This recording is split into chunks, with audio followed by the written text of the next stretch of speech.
The United you're States living stopped abroad? working for me. And then it was just time to get out of the United States. You're born, you go to school, you get a job, and you work that job for 40 years. And if you're lucky and you still have health at that point, and you have some kind of investment, maybe you can retire. I am not wealthy. I'm okay. By Vietnamese standards, I might be wealthy, but not by my standards. So I'm a little cautious on money I spend. So monthly total, you're looking at About $300 about 300 US. for all my food and restaurant expenses. And I'm eating well. 17 months until I can actually start collecting Social Security. And I have a luxury studio on the 10th floor with panoramic view of the city, nice pool on the roof.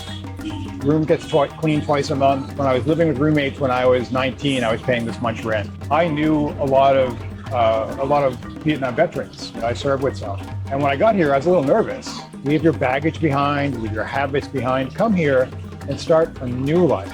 Take an inventory of the things in your life that work and don't work, and leave that shit that doesn't work at home.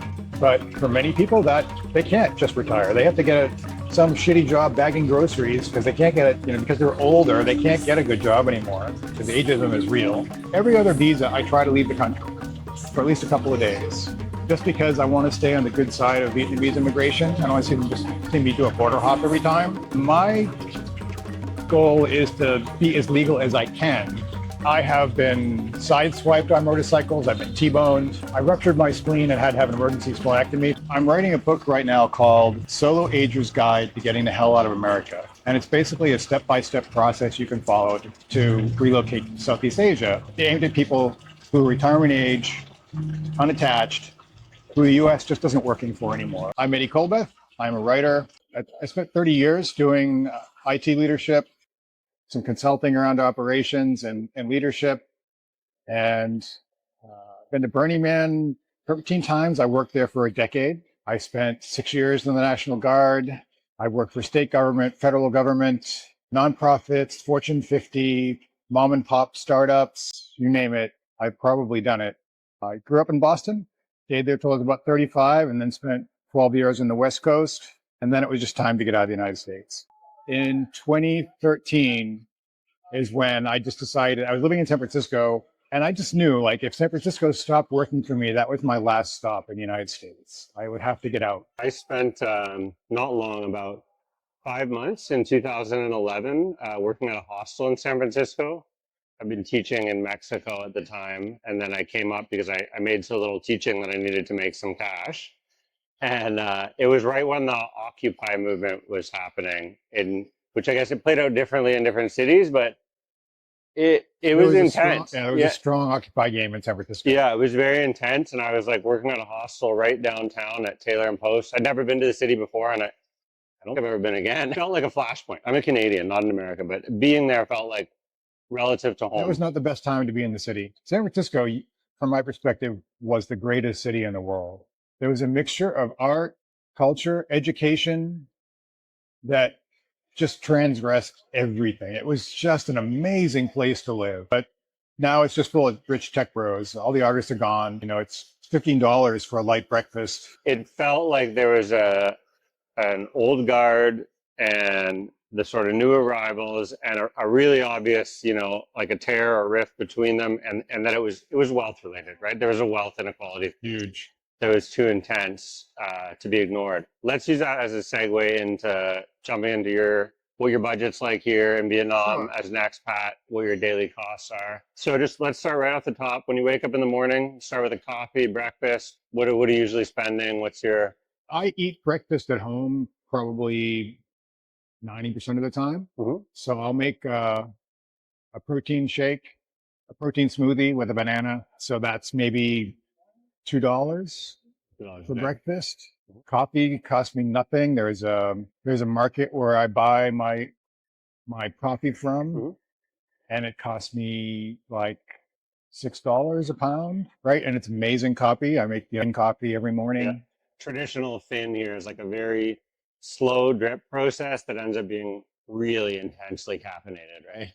Yeah, but I only drink coffee because I like the taste. I'm actually immune to caffeine. Really? Yeah, I did an experiment to prove this. Yeah. When I lived in San Francisco, I bought a super automatic espresso machine, and I drank 4 triple espressos a day for 3 months. And then I stopped. and no No, they're all nothing. It's a free. genetic thing. What about lunch? Yeah, you cooking? You going out? I go out for lunch most every day, and I always eat local food. Well, once again, 90% of the time when I go out, I eat local food. Mhm. 12 or so local places, most of them on the other side of the river. So I So just you jump go on over my high tail. motorbike and go over and get lunch and come back. Okay, so that's super affordable then. What's your average spend on a lunch? $2. $2. What about are you a noodle soup kind of guy in Vietnam? One of the things that's happened to me since I've been here is I've become an athlete. Something I never thought I would ever do. Yeah. So I'm at the gym 4 days a week. I try to run 4 days a week. I'm going to do my first run in a marathon in 2 weeks at the Thailand Nice. marathon, just 5K, but it's Okay. something I haven't done since I was 17. Yeah, yeah. And so I have protein goals I have to meet every day. And right now I'm trying to get down to 15% body fat.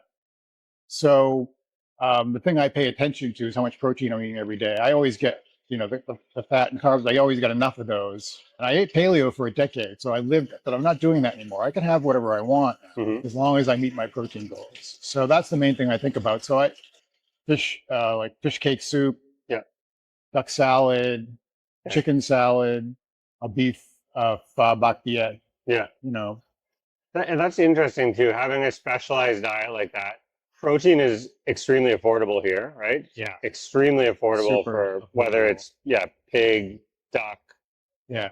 fish, any kind Mostly of I eat chicken seafood. and fish. Yeah, well, I have an optimization problem. It's partially because of my profession. Mhm. And so I optimize everything in my life, including my health.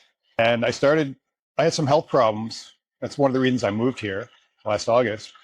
And my gut was screwed up. I couldn't sleep. My energy was off.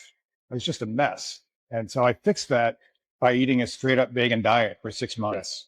I intended to keep doing that, but I couldn't do that and meet my protein goals because turns out I have a sensitivity to, I eat too much tofu, it's bad. My parents are vegan now, and I grew up in a vegetarian household. Tofu at the end of the day is beans. Tofu is a complete protein. It has all the essential amino acids. And doing my research on having really good health and longevity, there are three things that I came across that are essential. Hmm. One is eating well. Yeah. And that I'm not going to get into what that means because it means something different for everyone. Right.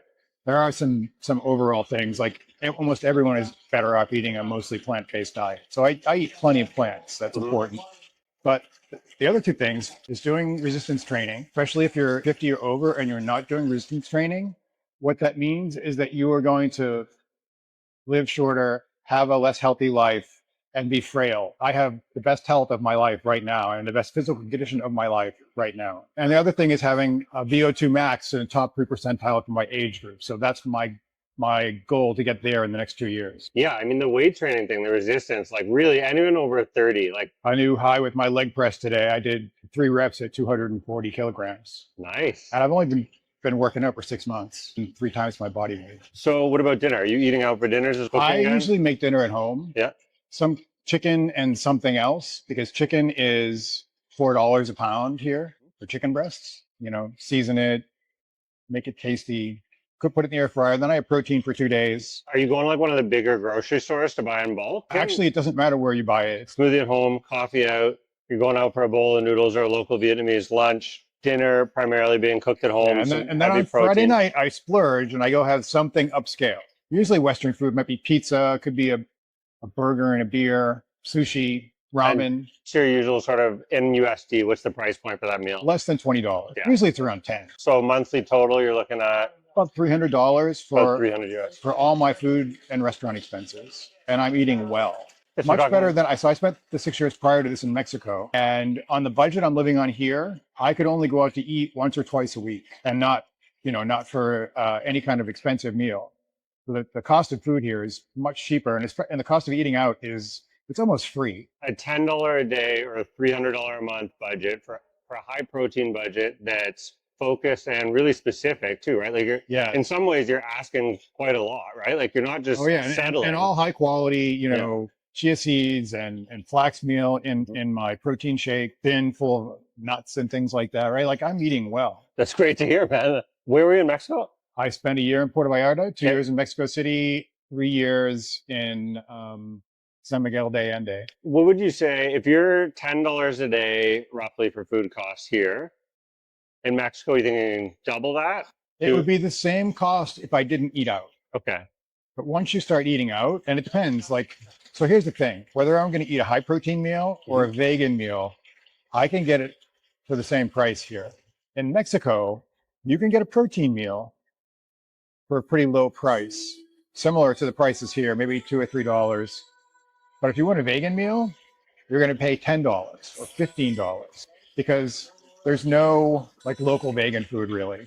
But here you're spoiled for choice. Like you can't you can't swing a dead cat without finding a vegan restaurant. Newer health food style restaurants, and then also traditional Buddhist food, Vietnamese food is also at least 95% of it is vegan. This is what it's really about, right? Trying to share the literal day-to-day costs of people's lives, but also show people the example of how well you can live here and really showing people there's other options, right? That they don't have to be trapped or stuck in an overpriced, unaffordable cost of living at home, wherever home may be. Are you going out after dinner? What's your nightlife like? What I do in a day is kind of governed by my energy levels, how much I'm supposed to expend that day. I'm pushing myself really hard, especially for somebody who's freaking 60 years old, right? So if I haven't met my goals for the day, then I'll go out and take a 8 kilometer walk after dinner. Nice. Go on the beach, like take my shoes off, walk up the beach, and then maybe walk back on the sidewalk. Living in a city like this on the beach, where a lot of people, their primary nightlife activity, you're going to go for a stroll on the beach. Maybe you stop for a drink, whether it's alcoholic or non-alcoholic, or maybe you just enjoy the beauty of it. I think this is the best beach city in Asia, if not the world. This city has the best walking of almost any other city I've been in. I love living in San Miguel. It's so beautiful. And the walking there was nice, but you had to be like, anytime you were walking, you were practicing agility because the streets aren't even, yes. right? And here, like you could be disabled and go on a long walk and be okay. There's nothing to trip over. Everything's flat. That makes me imagine just like people leaving La Cucaracha and like zigzagging up very different. It's very flat here. It's a temperate climate too, so it's not, especially after dinner, it's not too hot. Good mix of locals, of expats, and tourists. And you can walk along on the ocean, or you can go to the river and walk along the river too. Yep. And that's just as beautiful. What about gym memberships? Obviously, you're working out, you're doing a lot of athletic stuff. I spend about $25 a month on a gym membership. But for the first 6 months I was here, I had a personal trainer. I was spending considerably more. So what did the trainer cost? Like how many sessions a week? Full breakdown. For 20 sessions at once, $8 a session, $10 a session. Which gym do you go to? I go to a place called Lucia Private Fitness. Is it here in Entong? Yeah, it's like 7-minute walk that way. Nice. It's a small gym, but it's super clean. It's not crowded, and it's air conditioned. Oh, beautiful. I mean, the air conditioning, especially in the May to August window, I think is necessary, not just a bonus. I had a good trainer. What kind of sessions were you doing?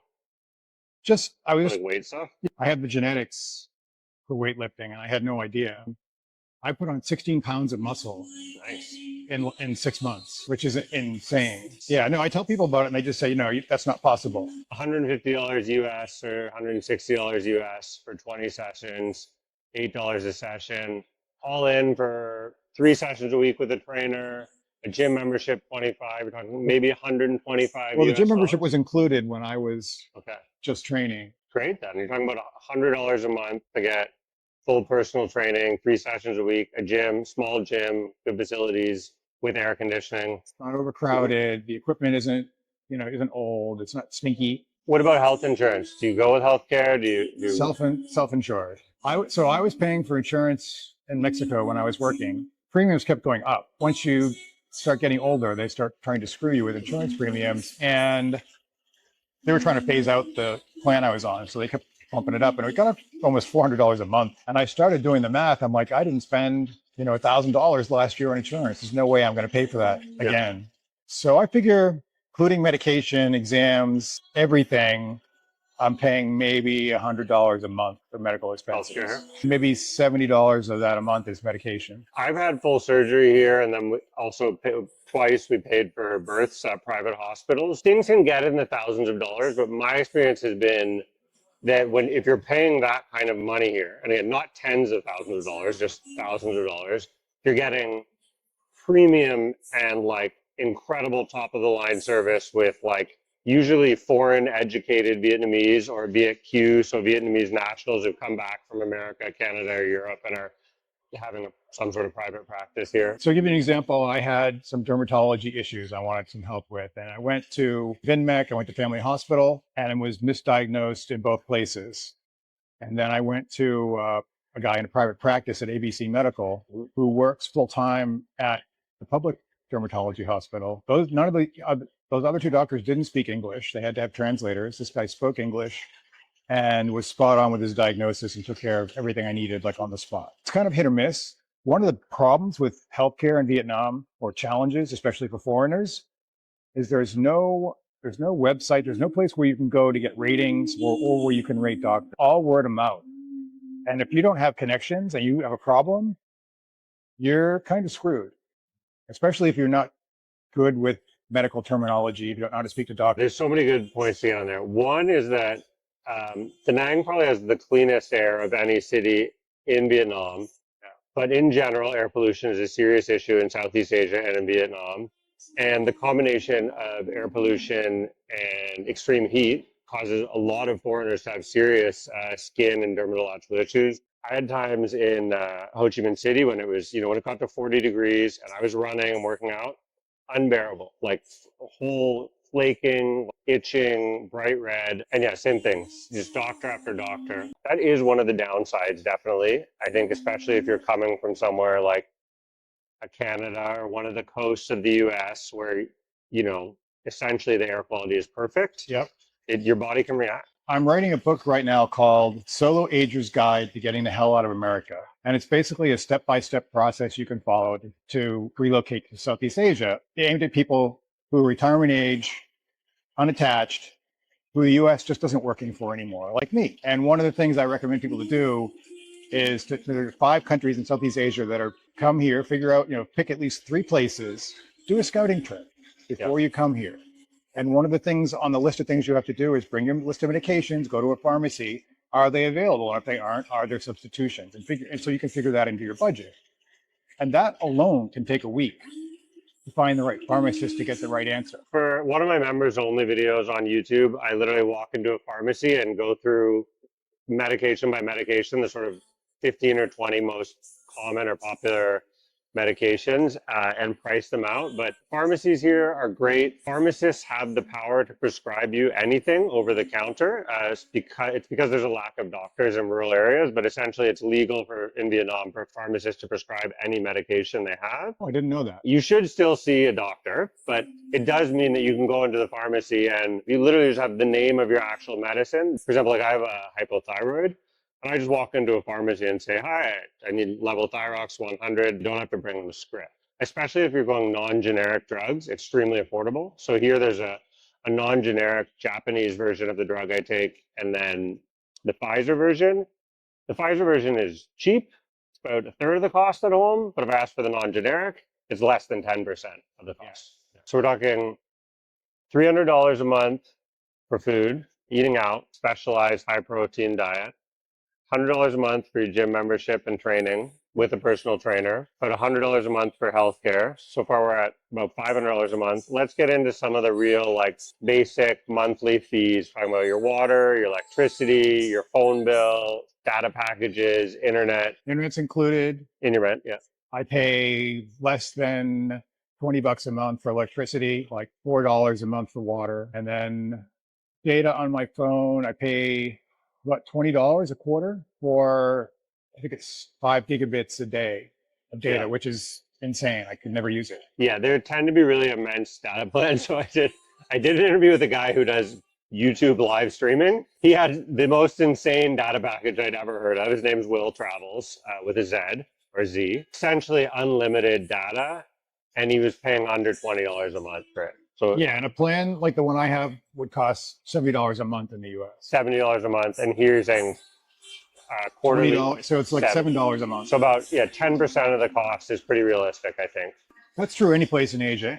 most of Asia is very well wired. Well, if you are doing scouting trips or coming first just as a traveler, you can do an Esim package now too, which is great. You can get those before you even arrive here. The only thing is you really have to, before you get here, you kind of have to know what you want, because you can't just add more money to them. That's the only Right. downside. You'd have to get a new eSIM or just go in locally once you're here.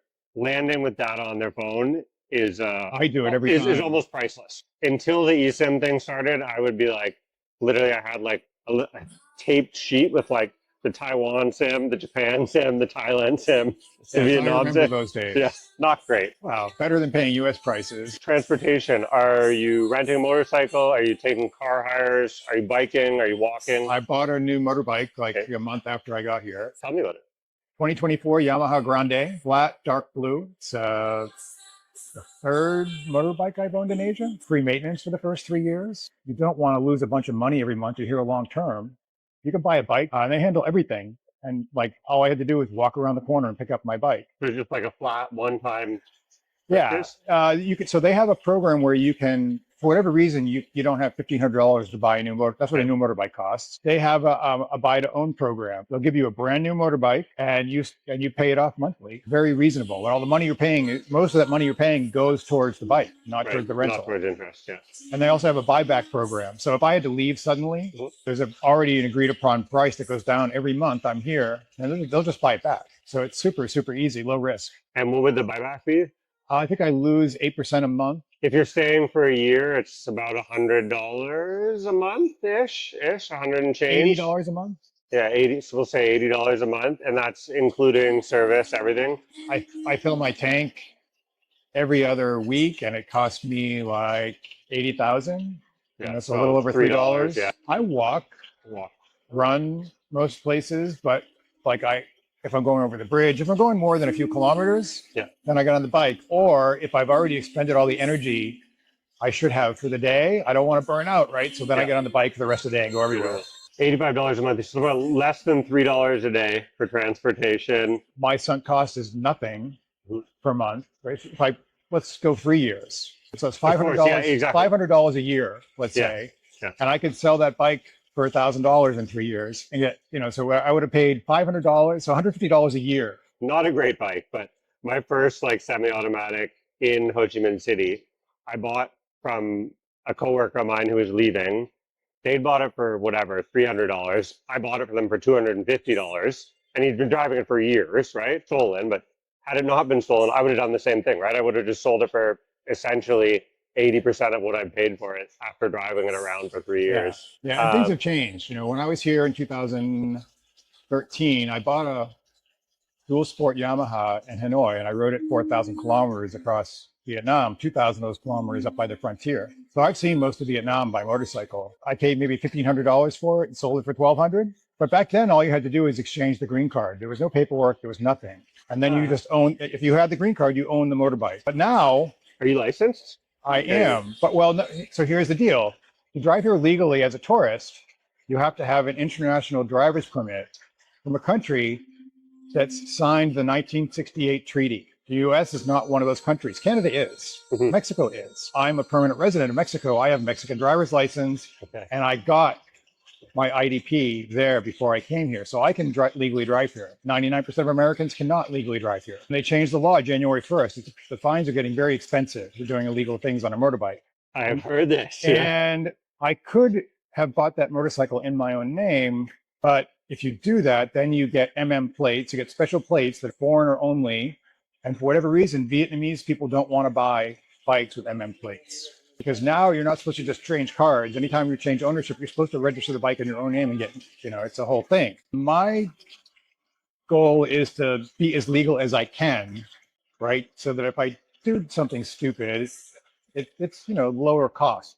Another alternative, especially at first, is if you want the bike but you can't drive legally, to go with a 50cc, right? Like one of the smaller electric or the Venus scooters, because 50cc or lower 50cc legal, is still street legal. Yeah.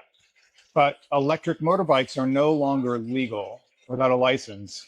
You can drive it has to be a pedal motorbike a pedaled electric, Yeah, and it like can so only a go to a helper certain bicycle. speed. Now coming back in the comments, I've made various past videos about, you can and can't do this. And there's, when I first got here in 2019, you could essentially get as drunk as you want and drive wherever you want without a license. And and no one was wearing helmets, which is, we're not talking about that long ago, right? So Well, when it's I was here in 2013, there was a helmet law. a gradual change, right? Like things seem to get instituted first in Ho Chi Minh City. Like the big crackdowns, the policing crackdowns happen there.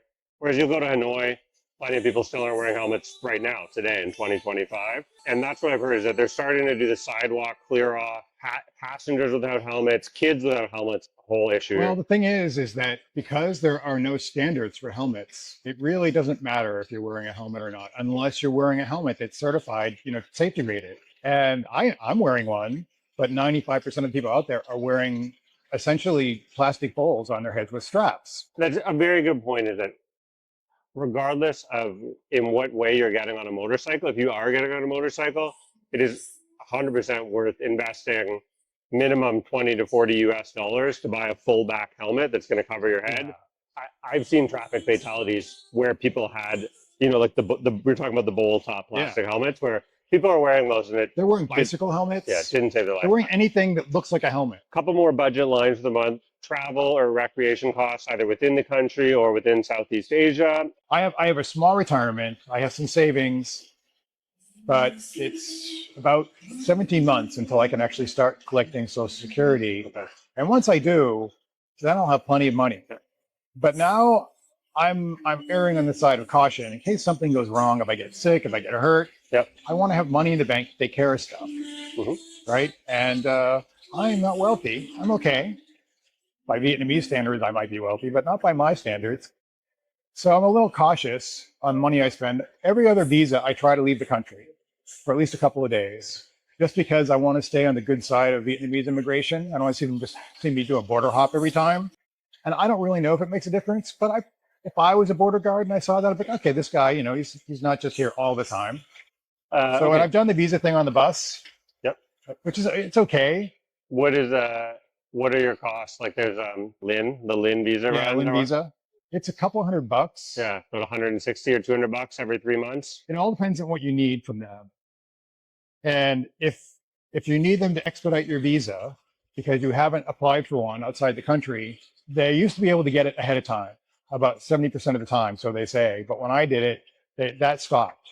And they had to get your visa day of. And that's like an extra $50 cost. So what I do now is when I'm outside the country, I apply for my next two visas. You can apply for multiple visas at once, right? So my next two visas are ready and they start in the same day. And so for my next visa, I already have a trip booked to Bangkok and I got it through Agoda, just the airline website itself, and they both had packages for overnight stays. I was actually able to get a flight and a hotel for cheaper than the flight cost alone. So I can stay a night in Bangkok for free. And Agoda, Expedia, or if you want to support my affiliate, you can use the link to trip.com. But yeah, those packages often are cheaper. You're on a 90-day visa. Yep. What's the cost of that package plus 25 for a visa or 50? It's 25 if you want a single entry. Yeah. But 50. I think it's always better to have a double entry. So I always apply for one, even though I don't use it very often. So $50 for the visa, and then $100 for a round trip plane ticket. I think it's 164, 156. I think it was round trip, including a night in a hotel. 200 maybe with your food costs, $220 or $250 every 3 months. Very affordable. Maybe another $75 a month. Retiring here is risky. It's not for everyone. You can go to Cambodia, you can go to the Philippines, you can go to Thailand. They all have retirement visas. Cambodia is the easiest to get. All you have to do is show up and apply, and they give it to you. You don't need to make any financial requirements. You renew it once a year. It's super easy. It's cheap. What does it cost? I think it's like $100. $100, yeah. Someplace around there. Someplace between 70 and 120. An annual visa or something like that? Yeah. Yeah. And in the Philippines, almost no one gets a visa. You can get a retirement visa if you want for 3 years. For Americans, right? But almost no one gets one because you can just show up and extend your visa forever. They think you get 6 months on arrival and you can just keep renewing it. There's been some noise that they're going to crack down on it, but they haven't yet. So.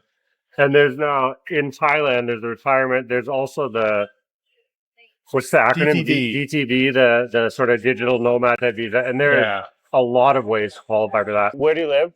What's your rent? What style place is it? I live a 5-minute walk from the beach here in Antong, and I pay $360 a month for rent right now. But my lease is up in about 35 days, and I'm going to look for a place in the 6 to 8 million range.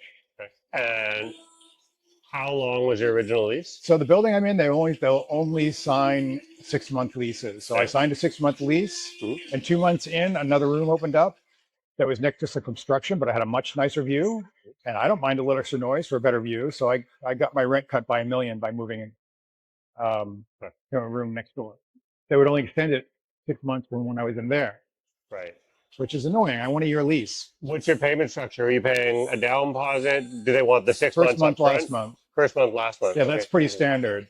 The only time I see longer months is if you're renting a house. Yeah, so They we want like rent a 3 house, months they up. want the 3 months. Yeah, Yeah. we do in 3-month increments, And essentially. if you want to pay 6 months, maybe you can get a better monthly price in the rent. Let's put it all together. We're talking 300 for your food costs, for the gym, including personal trainer and air conditioning. That's 400. Roughly 100 for medical, pharmaceutical, etc. At 500 a month.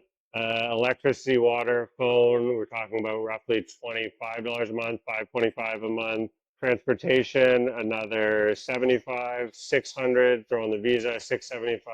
I've got you at what, 1125 ish about? I usually spend under 1,200 a month for recurring costs. Yeah. You know, if I go crazy buying something on Zara, well, you know, there goes my budget. I spend about $1 million a month on someplace between $20 and $40 a month on massages as well. Even with that cost, right? That if you're having a 1,200 a month budget, Yes. you're giving yourself quite a bit of leniency to roll it over for a little additional here or there. Yeah, and I mean, I have a luxury studio on the 10th floor with panoramic view of the city, nice pool on the roof. Room gets cleaned twice a month.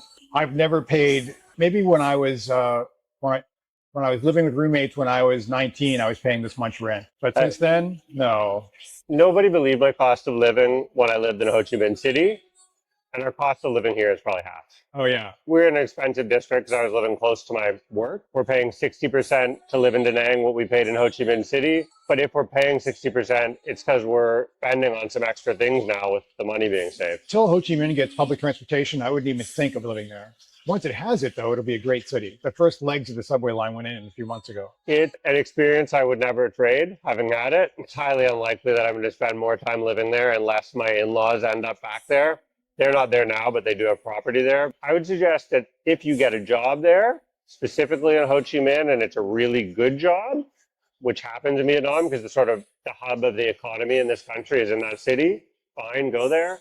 But Ho Chi Minh City is not comparable to Bangkok, Kuala Lumpur. It has some of the amenities of a modern city, but is really not a developed city It's yet. just become so congested. It's very polluted. How do you make money? Are you retired? Do you have savings? Yeah, so I'm technically retired, not working. I'm just writing, and well, I'm going to start a YouTube channel to start building an audience to promote my books. I haven't quite gotten around to that yet. I just spent the last week rebuilding my website. What were you working on? So you were working in Mexico before? The last good full-time hourly job I had was for a cloud services startup. A college roommate friend of mine needed help with, and I had just finished a gig in Thailand, so I went back to Boston for 2 years to help him run that, but it kind of crashed and burned. What did it feel like living in Boston after coming back from Thailand? It's the first time in my life where I understood why the US had such strict traffic laws. I lost my spleen in Thailand. Oh, on a motorbike? Yeah, I shattered it and I had to do an emergency splenectomy. But amazing hospital experience. It's like going to a resort, the hospital I was in. I had a private room, a bed, a pull-out couch from my girlfriend, good food. Everyone spoke English. The care was amazing. How long were you in Thailand for? 2 years. What are the pros of Thailand? And obviously there must be some cons if you've moved on. Well, the pros are that Thailand is more developed. It's easier to get things done. Bangkok, where I lived for a year, has amazing public transportation. It's a 24-hour city. It's a mega city. You can do anything, anytime, anywhere. Food's amazing.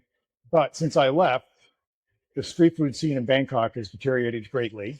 because the city changed the rules about street food, and 90% of the street food stands are gone. So that means eating there's a lot more expensive now.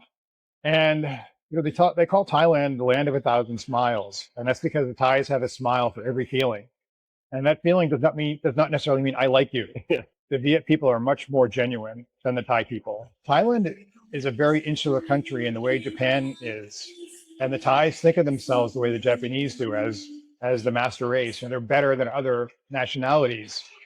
So as a foreigner in Thailand, you're never going to fit in. You're never going to, they're always, if it's between a Thai and you, the Thais are always going to pick themselves. So that's kind of a big downside for me. I feel like the Vietnamese are a lot more straightforward, a lot more honest. You're going to know where you stand with someone. You're not going to have to guess. But it's a little harder to get things done here because it's not as developed. The healthcare isn't as good. Shopping is a little more difficult. And what about the Mexico comparison? How long were you in Mexico? What were the best aspects of living there for you, and what were the downsides? There's very little difference in living in cities in Mexico and living in cities in the United States. You can buy all the same things. There are Costco's all over Mexico. You can Amazon delivers for nearly the same price.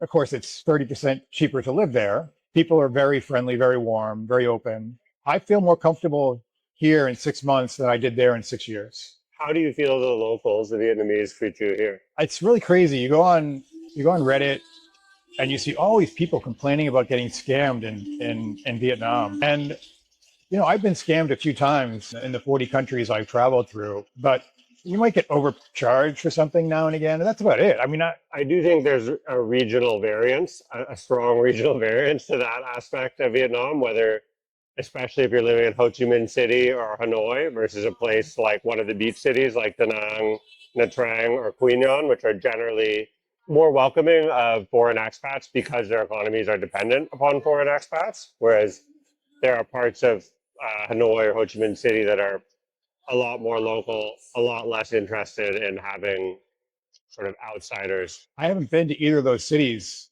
since 2013. Back then, I didn't really run into any problem. But I'm also a seasoned traveler. This is a broader question, not specifically when you came here in August. Why did you leave America? The United States stopped working for me. If I go to the United States, I feel a low level of anxiety the entire time I'm there. And it's coming from like the atmosphere, from other people. People are so stressed out. In the United States, you're born, you go to school, you get a job, and you work that job for 40 years. And if you're lucky and you still have health at that point and you have some kind of investment, maybe you can retire. But for many people, that they can't just retire. They have to get some shitty job bagging groceries because they can't get it, because they're older, they can't get a good job anymore because ageism is real, right? So just like, who wants to live like that? I always took time off to travel. I took time off for education in the middle of my life. I didn't just I didn't do that, get on the hamster wheel thing, work 50 weeks a year. Screw that. That's bullshit. But 90% of my friends did that and are still doing it. Certainly all my family has. Before you came to Da Nang or to Vietnam, what kind of research were you doing? Why Da Nang? What brought you here? I mean, I've traveled extensively through Southeast Asia. When I was here in 2013, my goal was to travel through Southeast Asia to find the country I wanted to live in and start teaching English, and ended up in Thailand. I really wanted to like the Philippines, but the food sucks. It's bland. I mean, I'm sure there's some food in the Philippines that's good, but deal breaker for me is I have to like the local food, love the local food, because I'm going to eat it every day. If you move to a new country and you don't love the local food, then you better have a very healthy budget. And it's just culturally weird to not eat the local food. Philippines was out. Same thing, Cambodian food is like Thai food, but without the spices. So you can get by with it. It's like Colombian food.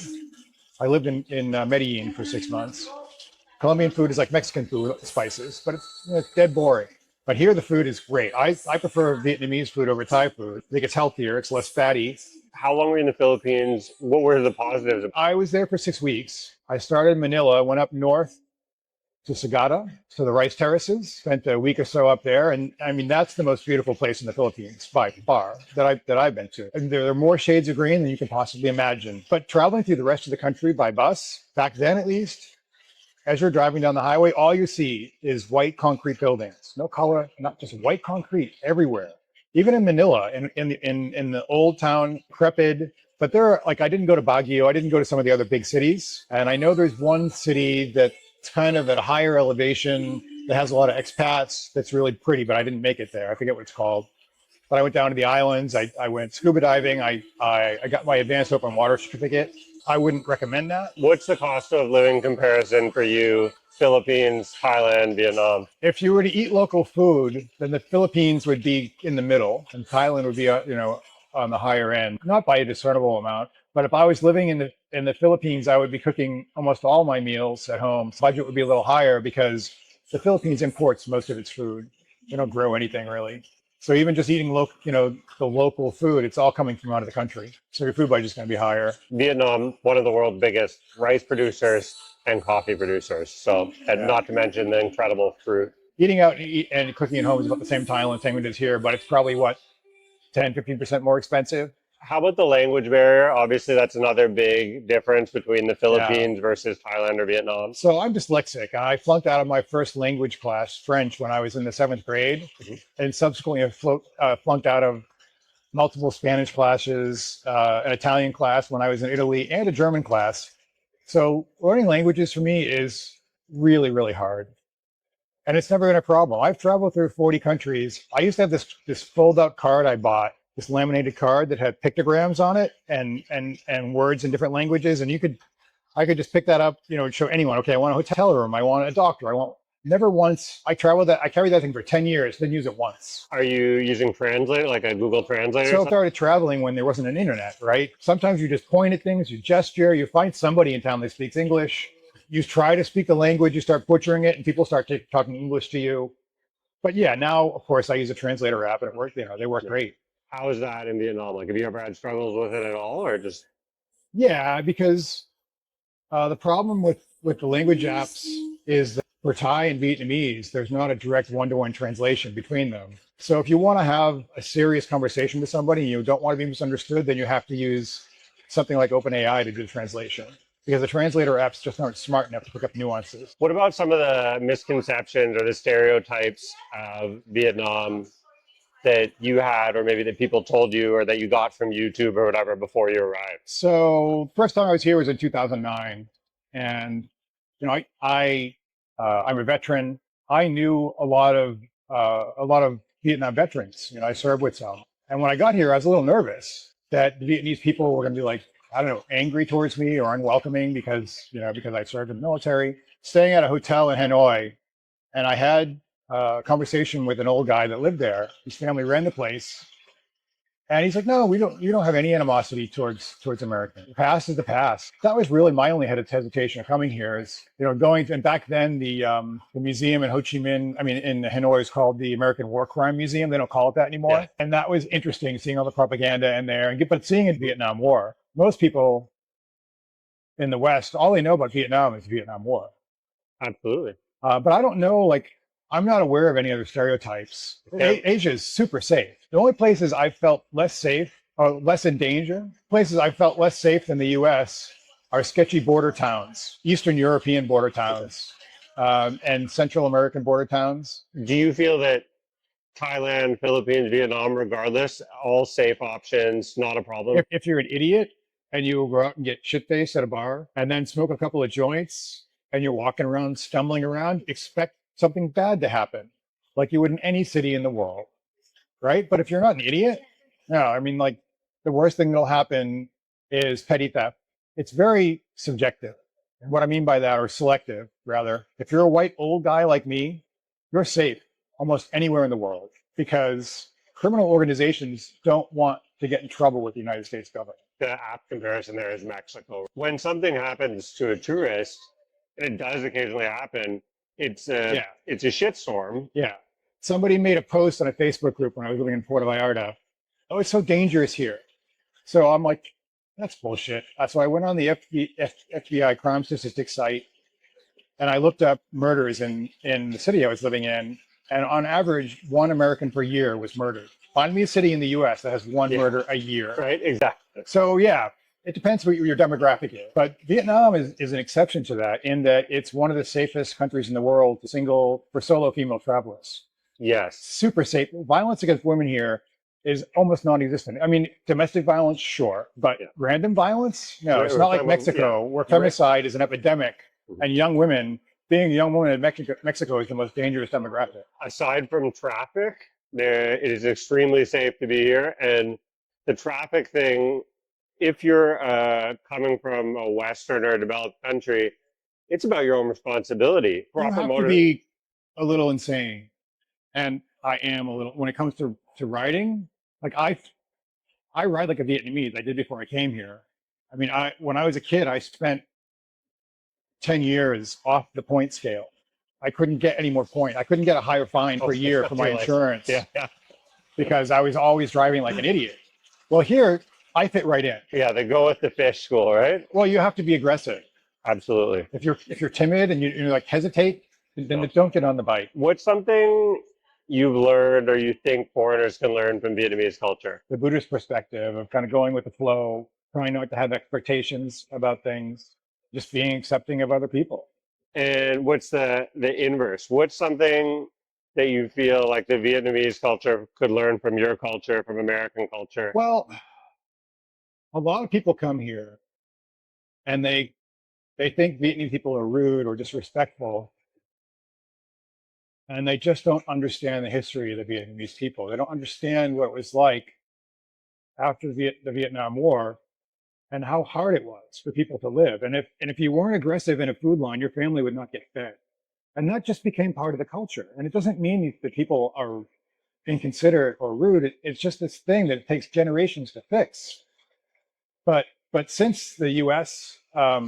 Reinstituted diplomatic relations with Vietnam, things have improved immensely here. The standard of life has gone up immensely, but you still, you have grandmothers and grandfathers that had a horrible, horrible life. And yeah, some of them aren't the happiest people in the world, the way they grew up and the lives they had, but that's not their fault. Learn a little bit about the culture before you judge it. Have a little compassion. Yeah. I have a members only video where I go through the history of it, essentially the turnaround from extreme poverty after the fall of Saigon in 75 and the war with China, all the way through to the end of sanctions and Doi Moi and the economic renovations. The level of competitiveness, or what can come off as like me first attitude, is a direct result of food scarcity and poverty. Unlike Parisians who have no excuse. I I spent 8 weeks on a motorcycle rally, the Paris to Panama motorcycle rally with 80 Parisians. At the end of the day, I'd have all my luggage. I'd be going to my elevator, and people carrying nothing would just cut in front of me. I wanted to kick them. How do you meet people here? Social life, whether it's friends, dating. One of the biggest struggles, obviously, living as an expat, as a retiree, is isolation, loneliness. First thing is positive psychology to optimize my life, and one of the things I've developed is resilience, right? And resilience is what the U.S. Army uses to train people to not have to prevent PTSD, right? So I'm super resilient. I can deal with being lonely. It doesn't really impact me, but I've trained myself for that. When I lived in Medellin, the level of English was non-existent, and my interaction with people was very low. But it wasn't a problem. It didn't get me depressed. I found ways to stay busy, and and people were super nice when you could actually communicate with them. So that's the first thing: is I have a really good coping strategy. I have a very good mental health toolbox that keeps me sane. And beyond that, meet people at the gym. There are tons of meetups. There's an improv class, gaming nights. There's tons of stuff to do. If you're interested in something, there's probably at least 30, 40, 50, 100 other people around interested in what you're interested in. You can hang out with them and do stuff. And are you finding those primarily through Facebook groups? Facebook, Reddit. There's a Reddit Da Nang, a Reddit Vietnam, Reddit. Yeah, but the Reddit Vietnam should be avoided most of the time. It's memes mostly. What's something that I can do or anyone else can do to make themselves more resilient, like day to day? Google positive psychology resilience and learn what it means and how to do it. There's actually the U.S. Army has a resilience training program in a PDF. You can just download it, put a group of friends together and work on it as a team. Yeah. The difference between positive psychology and all the other modalities is that the goal of positive psychology is to have optimal mental health, where all the other modalities, the goal is to have absence of disease. And I don't know about you, but I don't want to just be disease free. I want to be great. Yeah. Right. I want to have optimal, I want to have the best mental health I can possibly have. To do that, it means understanding humans, right? And to understand humans, you have to study positive psychology, cognitive neuroscience, and behavioral economics. The intersection of those three things is human motivation. And if you understand that, the more you understand about that, the more you understand about yourself, right? Right. And then if you live an introspective life, combine all that together, that's the sweet spot. That's how you get to be a better person and be of more service to the world, be healthier. Kind of like way up on Maslow's hierarchy, almost Yeah. enlightened. Yes. If you incorporate the Yes. Buddhism of Vietnam, Yeah. then you're Well, really in. I'm making a face because Maslow's hierarchy isn't really true. There's a guy named Viktor Frankl. Yeah. Man, if you read Man's Search for Meaning, well, he proved that you don't need those first levels of the pyramid in order to have self-fulfillment. So Can, just pointing that out leapfrogging to the top. because he found he was able to have that inner spiritual life and happiness during, while being a prisoner in three different concentration With camps. an absence of the roof for the basic needs Yes. to get enlightenment. Yeah. And with dating, I mean, you can just like walk up to people and talk to them and they will talk to you. People are pretty friendly. So I find there's a real language barrier gap dependent generationally. So sort of Vietnamese over 35, the born before the 90s, born after the 90s. How does that affect? I'm having to use Google Translate most of the time, talking to a girl or something. I'm like, okay, but it's a little weird, but I've done it many times across many countries. And you find that Vietnamese women are like, at least in Da Nang, are cool with talking to foreigners, Yeah. positive, friendly. Yep. What's something weird? Something weird about Vietnam, or something that you still feel is just strange or hard to wrap your head around? It's hard to say. When I was living in Thailand, I figured out that I was never going to understand motivation of Thai people, and that it was better not to wonder why they do things and only focus on getting results. So I knew how to get things done. And when I saw weird things, I'm like, okay, that's weird. And I would just let it go instead of, because historically it would have bugged me and I would have had to understand it, right? Yeah.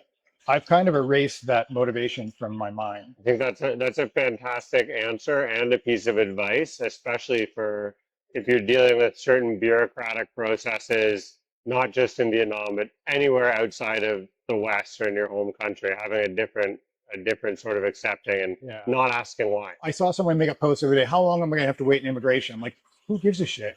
Bring an audiobook, put an earbud in your ear, and forget about it. Who cares how long it takes? What's something absolutely wonderful about your experience here or traveling or living in Southeast Asia? I mean, I just like the vibe, right? Priorities people have about their lives. It's similar in Mexico. In Mexico, most people would rather spend time with their family than make more money. Here, it's a little different. People work a lot, but they work a lot there. I mean, most people work 10 hours a day and they get 2 days off a month, which is insane, right? You try to do that in the West and people would lose their minds.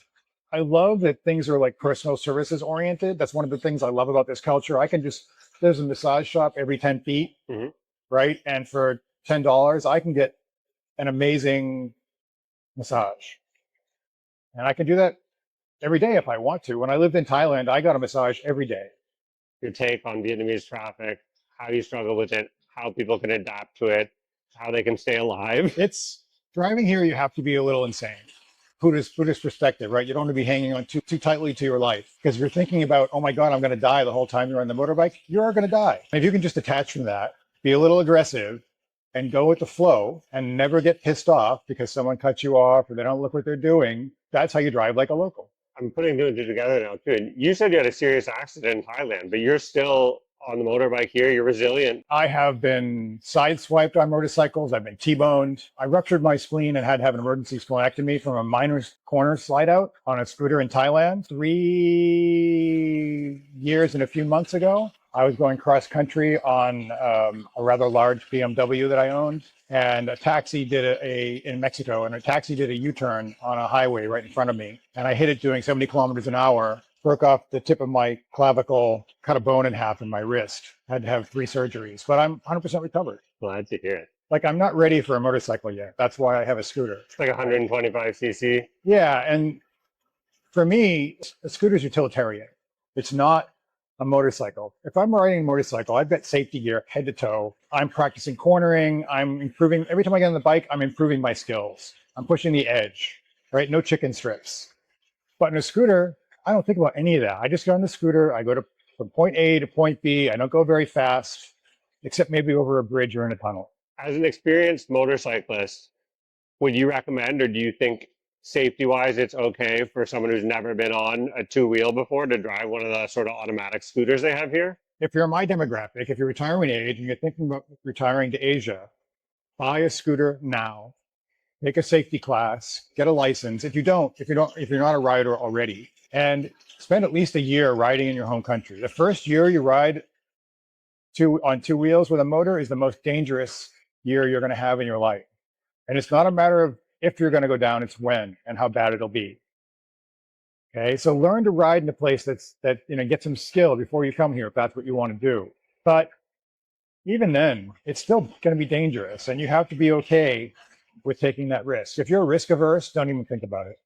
I mean, there are some technical ways you can stay insured, but for the most part, if you are handling the two-wheeled motorcycle here, you're no longer insured. If you're legal, right? If you have an international driver's permit from the 1968 from a country from the 1968 conference, you will still be covered by your insurance. Or the 50cc. Or if you have an ASEAN license. Those are the exceptions I know about. And you make sure that you have adventure travel insurance that covers motorcycle crashes. That's important too. Literally make sure you check with the insurance provider and plan you have what the specifics are, because they're all going to be different. And that goes for any kind of adventure sport, scuba diving, mountain climbing. If you're going to be doing anything other than walking down the street, check your insurance. Good segue. What's one piece of advice you have for someone who's never been, who is planning either to winter here or to retire in Southeast Asia? One is I've moved to 6 different places around the world, sight unseen, and just made it work. And on more than one occasion, I had to find a job. That's an incredibly difficult thing to do, and most people shouldn't try it. But if you're not risk averse and you have a little cash, then you can just move here, do an exploratory trip, and find a place to settle in. But for most people, it's probably a better idea to do a scouting mission first. Do some research. There's some really good internet channels that they'll talk about affordable places to retire. Check them out.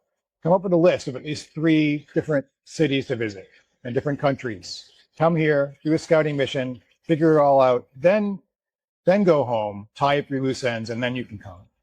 So I think that that's an important thing to do if you want to be successful.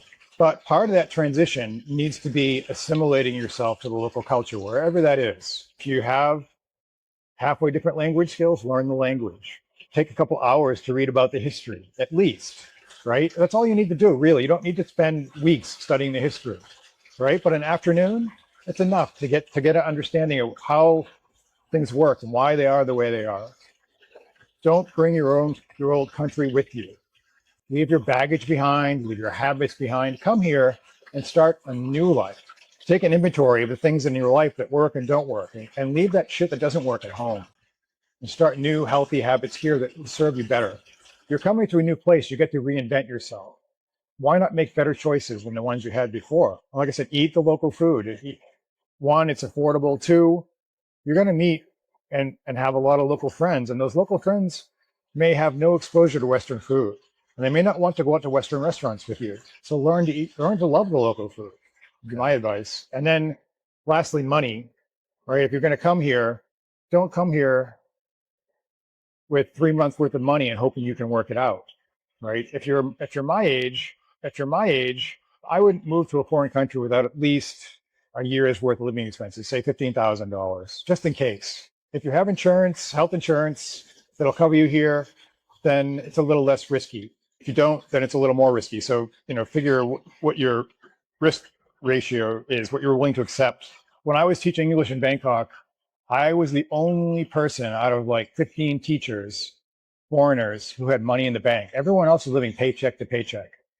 And that's insane. It's a very intense way to live. I mean, I think for a lot of people, one of the reasons why they're exploring alternative lifestyles is to escape that, is to not want to be living paycheck to paycheck or having that stress they had at home. Well, admittedly, I was 15 years older than most of my coworkers, so I was a little more mature, and I wasn't going out and partying and spending all my money on drinking and girls. But yeah, you have to have a little self-discipline. And I mean, teaching English is a viable way to live in Southeast Asia. You can you can make savings goals. You could save 10 grand a year and teach English. I basically fast tracked a semi-retirement by working here for 5 years and being extremely frugal for those 5 years. I do a little segment at the end of the cost of living abroad where I have a question for the last guest for the current guest. So Will Travels left a question for you.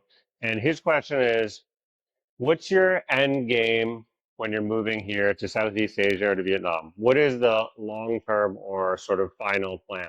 I usually don't plan my life more than a year in advance. But when I came here, I made a commitment to myself to stay in Da Nang until September of 2026. I'll get my first Social Security payment. That's if there's still a Social Security Administration and the United States, which is doubtful at this point. And then I'll have the freedom to live really anywhere in the world I want. I feel more comfortable here in 6 months than I did in 6 years in Mexico. And it's nothing against Mexico. Mexican people are wonderful. I made one good friend the entire time I was there.